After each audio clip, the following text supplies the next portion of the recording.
नमस्कार दोस्तों। अब खेल उस मोड़ पर आ चुका है जहां सिर्फ गोलियां नहीं, कूटनीति की चालें भी गूंज रही हैं। भूध है सागर का समंदर आज वैसा शांत नहीं है। हर लहर अब आग की तरह भड़क रही है। अब यह सिर्फ भारत बनाम तुर्की की जंग नहीं रही। अब यह बन चुका है तीन महाशक्तियों का अखाड़ा। एक तरफ तुर्की, जो खुद को इस सागर का बादशाह समझता था, जिसे यकीन था कि यहां उसकी एक दहाड़ से हवाएं भी दिशा बदल देती हैं। दूसरी तरफ भारत, जिसने एक एक शब्द में साफ कर दिया, समंदर किसी की जागीर नहीं होता। जो लहरें उठती हैं वह सबका रास्ता बनाती है। लेकिन दोस्तों, कहानी यहीं खत्म नहीं होती, क्योंकि अब इस मैदान में उतर चुका है वो नाम जिसे सुनकर आधी दुनिया की सेनाएं सांसें रोक लेती हैं, नाटो।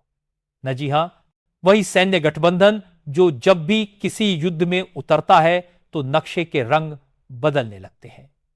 अब नाटो की जहाजों की गड़गड़ाहट भूमध्य सागर में गूंज रही है और पूरी दुनिया पूछ रही है, क्या यह टकराव सिर्फ भारत तुर्की तक सीमित रहेगा या फिर यह बन जाएगा वो चिंगारी जो तीसरे विश्व युद्ध की शुरुआत लिख देगी। क्योंकि दोस्तों, अब हालात उस मोड़ पर पहुंच चुके हैं जहां तुर्की ने आखिरकार घुटने टेक देंगे। जिस देश को कभी अपनी ताकत पर नाज था, आज वही देश मदद की भीख मांगने पर मजबूर हो गया है। तुर्की ने एक दिन पहले ही नाटो के दरवाजे पर दस्तक दी। उसने कहा, हम अकेले नहीं संभाल पाएंगे। भारत अब हमारे सामने उतर चुका है और हालात काबू से बाहर है। अब जरा सोचिए, वह तुर्की जो खुद को भूमध्य सागर का बादशाह समझता था, आज उसी की जुबान से मदद की पुकार निकल रही है। दरअसल तुर्की नाटो का हिस्सा है और इस गठबंधन की सबसे बड़ी शर्त यही है कि अगर किसी एक सदस्य पर हमला होता है तो उसे पूरे नाटो पर हमला माना जाता है। यानी अब खेल एक एक देश का नहीं रहा। अब यह पूरा युद्ध नाटो बनाम भारत की रणनीति बन चुका है और नतीजा भूमध्य सागर, जो कुछ दिन पहले तक शांत था, आज आग के दरिया में बदल चुका है। हर दिशा में जहाज, हर कोने में जंगी बेड़े, चारों तरफ बस तैयारियों की गड़गड़ाहट सुनाई दे रही है, क्योंकि अब नाटो की एंट्री ने पूरा खेल ही पलट दिया है। अब यह जंग सिर्फ समुद्र की नहीं, कूटनीति, शक्ति और सम्मान की टक्कर बन चुकी है। हर देश की नजर अब भूमध्य सागर पर टिकी है। जहां एक गलती तीसरे विश्व युद्ध की चिंगारी बन सकती है, तो आखिरकार पूरी डेवलपमेंट क्या है, चलिए इसे थोड़ा गहराई से समझते हैं, बिल्कुल ही आसान तरीके से। लेकिन उससे पहले अगर आप वीडियो देख ही रहे हो तो बस एक सेकंड निकालकर लाइक बटन दबा दो और चैनल को सब्सक्राइब कर लो। आपके लिए एक सेकंड होगा, लेकिन हमारे लिए बहुत बड़ी मदद है। दरअसल दोस्तों, अब तो मामला इतना बिगड़ चुका है कि पूरा अंतर्राष्ट्रीय मीडिया एक ही सवाल पूछ रहा है, भूमध्य सागर में आखिर चल क्या रहा है। हर न्यूज रूम, हर प्रेस कॉन्फ्रेंस, हर सोशल मीडिया फीड बस एक ही हेडलाइन है, भारत बनाम तुर्की। और अब नाटो मैदान में सूत्रों के मुताबिक मामला अब सीधा व्हाइट हाउस तक पहुंच चुका है। जी हां, अमेरिका के राष्ट्रपति तक यह रिपोर्ट रखी जा चुकी है। वॉशिंगटन में हलचल है, क्योंकि किसी ने नहीं सोचा था कि भारत इतनी तेजी से भूमध्य सागर के दिल तक पहुंच जाएगा। अब सवाल उठ रहे हैं, आखिर ये हालात बने कैसे? तुर्की ने ऐसा क्या दांव खेला कि पूरा माहौल उलट गया? क्यों अब भारत को वह कदम उठाना पड़ रहा है जिसे वह महीनों से टालने की कोशिश कर रहा था? दरअसल दोस्तों, भारत हमेशा शांति चाहता था, लेकिन जब आपके खिलाफ साजिशें समंदर की गहराइयों तक उतर जाएं तो फिर चुप रहना कमजोरी कहलाता है। और अब भारत चुप नहीं है। भूमध्य सागर, जो कल तक शांत था, अब एक नया युद्ध क्षेत्र बन चुका है, जहां हवा में सिर्फ बारूद की गंध नहीं बल्कि रणनीति की गर्मी तैर रही है। नाटो की एंट्री ने इस पूरी कहानी का रुख पलट दिया है। अब यह सिर्फ दो देशों की तनातनी नहीं बल्कि एक वैश्विक शक्ति संतुलन का मुकाबला बन चुका है। भारत ने साफ संदेश दे दिया है। अगर किसी को लगता है कि भारत पीछे हटेगा तो उन्हें इतिहास दोबारा पढ़ना पड़ेगा, और बस यहीं से शुरू होती है वह जंग जिसे दुनिया आने वाले सालों तक याद रखेगी। क्योंकि यह सिर्फ हथियारों की लड़ाई नहीं है, यह है रणनीति, तकनीक और इच्छा शक्ति का युद्ध। दोस्तों, जो खेल तुर्की ने रचा था वो अब उसी पर उल्टा पड़ चुका है। भारत ने इस वक्त भूमध्य सागर में ऐसा मोर्चा संभाला है कि पूरी दुनिया देख रही है कौन बनेगा इस नए समुद्री संग्राम का असली बादशाह। तुर्की को लगा था कि अगर वह नाटो को बीच में खींच लाएगा तो भारत कुछ नहीं कर पाएगा। प्लान बड़ा सिंपल था, नाटो मेरा ग्रुप है, अगर भारत ने मुझे छुआ तो सब मिलकर भारत पर टूट पड़ेंगे। लेकिन जो हुआ उसने तो तुर्की की जमीन ही खिसका दी। नाटो ने जैसे ही इस मामले पर नजर डाली, हालात बदल गए। भारत की रणनीति, भारत का रवैया और भारत की ताकत देखकर नाटो के बड़े बड़े देश सोच में पड़ गए। क्या तुर्की वाकई सच बोल रहा है या फिर यहां कोई बड़ा खेल चल रहा है? और अब तो हालत यह है कि नाटो ने तुर्की का साथ देने के बजाय भारत की तरफ झुकाव दिखाना शुरू कर दिया है। यानी जो तुर्की अपनी पीठ बचाने के लिए नाटो को बुला रहा था, अब वही नाटो धीरे धीरे भारत के साथ खड़ा होता दिख रहा है। तुर्की का पूरा खेल वहीं खत्म हो गया जहां से उसने शुरू किया था। अब नाटो के अंदर भी यह चर्चा तेज है। क्या तुर्की ने इस बार भारत से टकराकर अपने ही हाथों अपनी तबाही लिख दी? परिणाम यह निकला कि नाटो ने उल्टा तुर्की को ही इस पूरे ड्रामे में फटकार लगा दी। नाटो के नेताओं ने साफ कहा, जिस तरह से घटनाएं सामने आई उसमें भारत की कोई स्पष्ट गलती नहीं मिली। नाटो का तर्क सीधा था, भारत ने ना तो मेडिटेरेशन के बीच कोई अवैध कदम उठाया, ना ही ऐसा कुछ किया कि उस पर सैन्य कार्यवाही की जानी चाहिए। तुर्की ने बार बार भारत को चेतावनी दी, दबाव बनाया, अपने जहाजों और रेडियो संदेशों से माहौल गर्म किया, और जब किसी ने उसके दावे और चालों को परखा तो नाटो के पास भी संदेह होगा कि कहीं सब कुछ वही तो नहीं जो तुर्की दिखा रहा था। भारत ने सीधे साधे तरीके से अपना रास्ता तय रखा, तुर्की ने धमकी दी, बाधा डाली, और फिर जो हुआ वह तकनीकी और खुफियाना खेल बन गया। इलेक्ट्रॉनिक वॉरफेयर शुरू हुआ।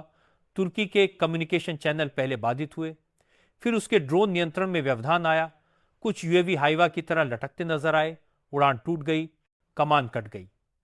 तुर्की के जहाज आपस में रहस्यमय तौर पर कटपेस दिखे, कई सिस्टम आउट ऑफ कंट्रोल हुए। लेकिन ध्यान रखिए, यह सीधे सीधे युद्ध घोषणा नहीं थी।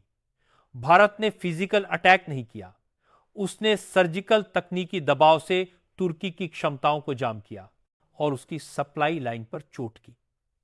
यही बात नाटो ने भी रेखांकित की। ऐसी स्थितियां जिनमें कूटनीति, साइबर और लॉजिस्टिक दखल ज्यादा मायने रखती हैं, उन्हें सीधे हमला की श्रेणी में नहीं बांधा जा सकता। तो जो बड़ा सबक निकला है वह यह, आज की जंग सिर्फ तोप तलवार की नहीं, यह जानकारी नेटवर्क और सप्लाई श्रृंखलाओं की लड़ाई भी है।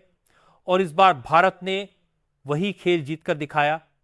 बिना बड़े बम गिराए, बिना कोई पारंपरिक युद्ध छेद, उसने अपने उद्देश्य हासिल कर लिए। और असली मोड़ तब आया जब नाटो की तरफ से तुर्की से सवाल उठे, जैसे किसी ने अचानक पर्दा खींचकर सारा खेल सबके सामने रख दिया हो। नाटो ने पूछा, बताओ तो सही, आखिर भारत ने क्या किया? क्या तुम पर कोई हमला हुआ? क्या हमारे सामने कोई सबूत है कि भारत ने तुम्हारे ऊपर सशस्त्र हमला किया? अब देखो दिलचस्पी, ब्रिटेन सीधे बोला, अगर कुछ हुआ है तो सबूत लेकर आओ। और अमेरिका ने भी ठंडे अंदाज में कहा कि मामला यूं सादा नहीं। पहले तुर्की ने उकसाया, फिर भारत ने प्रतिक्रिया दी। जर्मनी ने कहा कि हम इस बीच तटस्थ रहेंगे, और फ्रांस वो हंसते हुए बोला, इंडिया को उकसाओगे तो यही अंजाम होगा। समझो दोस्तों, जब किसी का अपना ही घरवाला उसे समझाने लगे कि उसने कहां गलत खेला तो उसकी हालत बताने की जरूरत नहीं। तुर्की को अब अंदरूनी दबाव में झुकना पड़ा, उसकी गुप्त चैनलों से संदेश आने लगे, हम संघर्ष नहीं चाहते, बातचीत तैयार है। लेकिन यही बात अब आसान नहीं रही। पुराना शांत स्वभाव वाला भारत अब नहीं रहा। भारत ने साफ कहा, बातचीत तभी और जहां होगी जब हम तय करेंगे, शर्तें वही होंगी जो हम मांगेंगे। और हां, नाटो ने भी जो रुख अपनाया उसने पूरा मंजर ही बदल दिया। उसने साफ बोल दिया कि वह तुर्की का अंधा भरा साथ नहीं दे रहा और ना ही भारत के कदमों के खिलाफ खड़ा होगा। क्यों?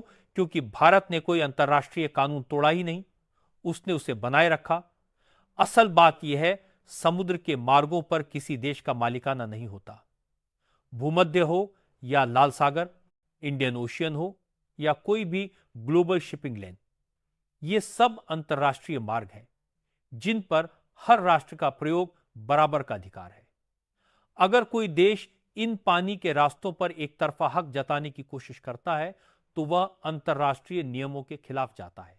तुर्की की चालें इसी सीमा से गुजरती दिखी, इसलिए भारत के पास अपने समुद्री हक की रक्षा करने और सप्लाई लाइन सुरक्षित रखने के वैध अधिकार मौजूद थे।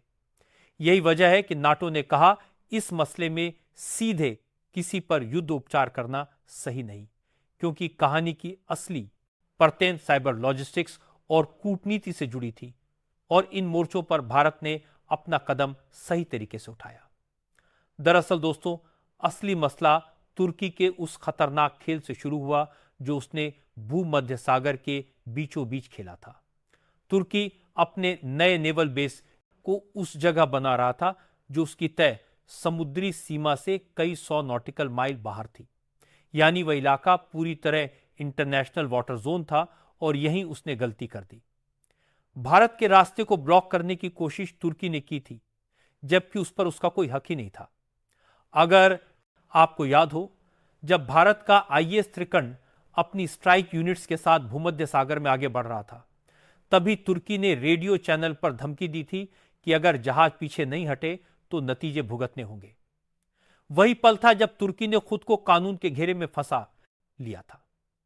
अब सोचो, जब यह मामला नाटो तक पहुंचा तो पूरी दुनिया यही मान रही थी कि नाटो तुर्की के साथ खड़ा होगा और भारत के खिलाफ मैदान में उतर जाएगा। अगर ऐसा होता तो मतलब था भारत बनाम 32 देशों की फोर्स, जिनमें अमेरिका भी शामिल है। पर किस्मत ने नहीं, भारत की रणनीति ने खेल पलट दिया।